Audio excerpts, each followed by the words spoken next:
Il existe une chose sur laquelle vous avez un pouvoir absolu et qui peut drastiquement changer des choses dans votre vie et même la transformer totalement.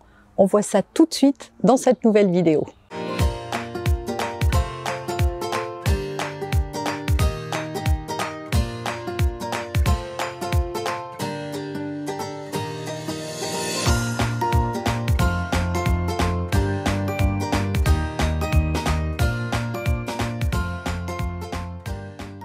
Bonjour, je suis Noémie de Saint-Cernin, votre coach en développement personnel et en parentalité.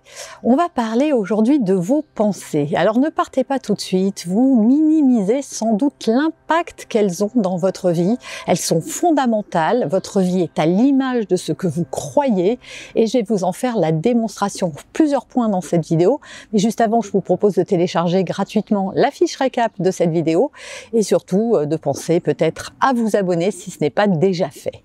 Premièrement, alors quand je dis que votre vie est à l'image de ce que vous croyez, la première chose que je constate souvent et que j'ai moi-même développé, travaillé dans ma propre vie, c'est que si je pense que je ne vais pas arriver ou que je ne vais pas trouver ou que ce n'est pas pour moi ou que je n'ai pas de chance ou toutes ces croyances limitantes qui viennent de pensées que je nourris dans mon esprit, eh bien cela m'empêche de voir les opportunités qui se présentent à moi. Et donc, pour voir ces opportunités, il faut croire déjà qu'elles existent. Et si vous ne croyez pas que c'est possible, alors vous avez raison. Ça ne sera jamais possible pour vous. Deuxième chose, ce que vous attirez dans votre vie, quelles que soient ces choses-là, que ce soit des bonnes choses comme des mauvaises choses, en fait, ce que vous attirez n'est qu'à l'image de ce que vous croyez mériter. Vous attirez ce que vous pensez mériter et pas ce que vous méritez réellement, puisque tout le monde mérite le bonheur, l'abondance, l'amour et plein d'autres choses. Sauf que certaines personnes pensent ne pas mériter ça. Et c'est des choses insidieuses, des choses que vous n'avez peut-être même pas identifiées.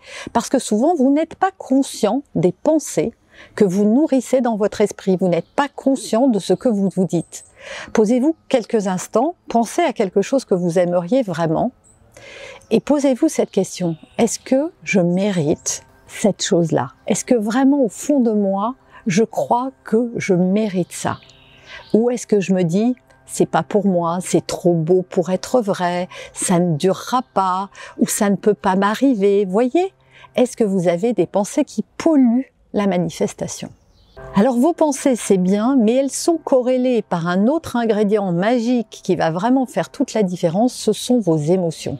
En fait, si vous pensez que vous méritez, mais que vous avez peur de recevoir, ça ne va pas marcher. En fait, il faut que l'émotion que vous avez quand vous pensez à quelque chose soit identique à ce que vous voulez. C'est-à-dire que si vous attendez de rencontrer l'amour, mais que vous avez peur parce que vous vous dites que vous allez peut-être être abandonné, que vous allez faire tout ça pour rien, que vous êtes trop jeune ou trop âgé pour trouver quelqu'un, que c'est trop beau pour être vrai, etc., etc., eh bien, ça ne va pas marcher parce que vous serez sur des émotions négatives, des émotions de doute, de crainte, de peur, etc., et elles vont venir perturber la manifestation de ce qui va se produire dans votre vie.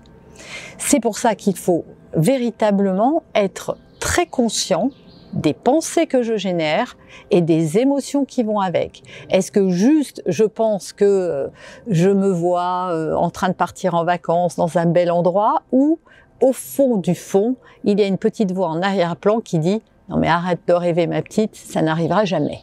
Vous voyez, c'est véritablement fondamental et j'en reviens au point numéro 2, ce que vous attirez dépend de ce que vous croyez mériter. Autre chose, souvent les personnes se plaignent de ne pas être heureuses dans leur vie par rapport à certaines situations. Alors déjà, mettez votre vie à plat en prenant des domaines de vie différents. Le domaine familial, le domaine amoureux, le domaine professionnel et le domaine financier, par exemple. Voilà, vous pouvez prendre ces domaines-là, vous pouvez en rajouter sur Internet, vous trouverez des domaines de vie, vous en trouverez plein, mais je trouve que là, déjà, on a couvert l'essentiel. Et posez-vous la question, qu'est-ce que j'aimerais changer dans ces domaines-là différents? Où est-ce que ça coince? Où est-ce que ça ne marche pas? Où est-ce que ça provoque pas de joie et de bien-être pour moi? Et c'est tout simple. Arrêtez ce qui ne vous rend pas heureux. Arrêtez de continuer sur une voie qui ne vous épanouit pas. Alors bien sûr, il ne s'agit pas de quitter son partenaire du jour au lendemain ou de donner sa démission à son employeur. Évidemment pas. Il s'agit de commencer à réfléchir à qu'est-ce que vous aimeriez qu'il se passe réellement. Qu'est-ce que vous voudriez transformer pour de vrai? Et aussi, est-ce que je suis vraiment lucide sur oui, c'est parce que mon partenaire, ça ne va plus ensemble qu'il faut que je le quitte. Est-ce que c'est vraiment ça? Ou est-ce que c'est juste qu'il faut remettre quelque chose dans le couple pour l'aider à repartir? Est-ce que c'est des choses à transformer dans la façon dont on interagit ensemble ou dans la façon dont on vit ensemble et pas forcément jeter le bébé avec l'eau du bain, vous voyez? Mais surtout, arrêtez de faire ce qui vous rend pas heureux. Parce que vous ne pourrez jamais être heureux en continuant à vivre une vie qui ne vous épanouit pas. Alors bien sûr, dans la vie, il y a des hauts et des bas, il y a des épreuves, on les traverse, on les surmonte, mais il y a des choses qui durent et qui sont là et qui ne vous épanouissent pas et dont vous savez pertinemment que c'est ça, que le nœud est là et vous attendez et vous ne changez rien. Vous ne vivrez plus tard qu'avec des regrets d'un moment où vous auriez pu faire autre chose. Je connais des tas de gens qui ne se plaisent pas professionnellement. Et commencez à observer le marché professionnel, à regarder s'il n'y a pas des opportunités. Souvent, on se dit qu'on voudrait changer, mais on ne fait rien. Il n'y a pas d'action. Or, aide-toi, le ciel t'aidera. Si on ne fait rien, rien ne changera. Et enfin, n'oubliez pas une chose fondamentale. Le plaisir, le bonheur que vous ressentez est beaucoup plus important que le résultat que vous visez.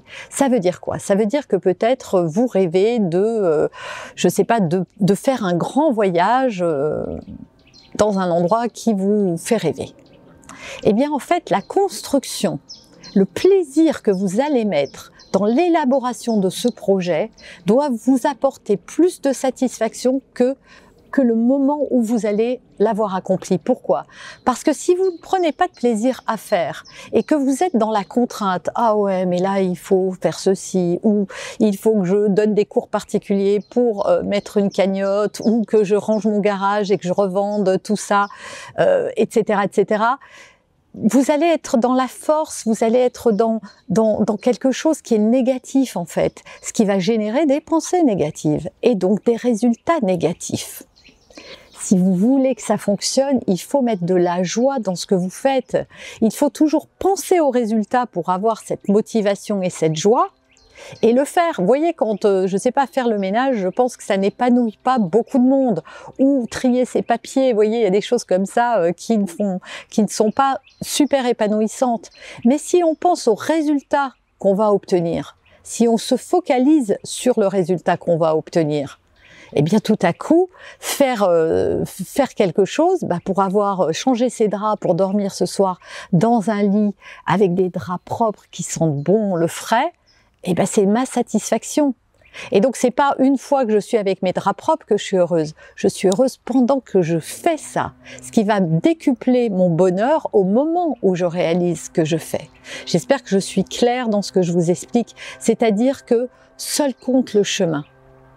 Et que le chemin, c'est la vie que vous êtes en train de faire. Donc si vous êtes dans la force, dans la contrainte, dans l'accablement, dans la douleur, peu importe le résultat que vous visez, vous avancerez beaucoup moins vite, vous avancerez sans joie, et quand vous aurez obtenu le résultat, vous le valoriserez peut-être même pas, parce que vous n'aurez pas eu toute cette belle énergie pour la construction.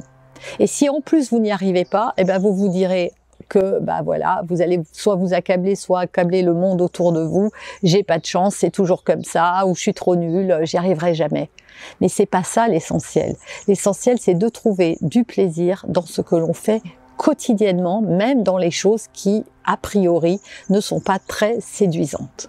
Voilà, j'espère que cette vidéo vous a plu. Si c'est le cas, dites-le moi dans les commentaires. Vous pouvez aussi liker cette vidéo. N'oubliez pas de vous abonner. Et moi, je vous retrouve très vite pour un prochain sujet.